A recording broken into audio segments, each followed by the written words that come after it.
என்னுடைய படங்கள் எல்லாமே அநேகமாக வந்து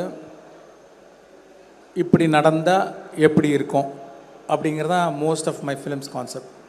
இப்போ இந்தியன் 2 அப்படி தான். இப்போ கரண்ட்டில் இந்தியன் தாத்தா வந்தால் எப்படி இருக்கும் அப்படிங்கிற கற்பனை தான் வந்து இந்தியன் 2. இந்தியன் 1 வந்து தமிழ்நாட்டுக்குள்ளே நடக்கிற மாதிரி கதை இருந்தது. ஆனால் இந்தியன் 2 வந்து கொஞ்சம் தமிழ்நாடு தாண்டி மற்ற மாநிலங்களுக்கும் கதை விரியுது.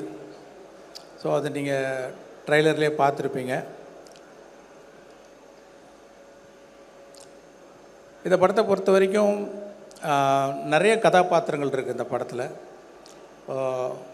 மெயினாக ஒரு இந்தியன் தாத்தா, அது இல்லாமல் நிறைய குடும்பங்கள் இந்த கதையில் வந்து போகும். இந்தியாவில் உள்ள அத்தனை குடும்பங்களும் ஒரு எங்கேஜிங்காக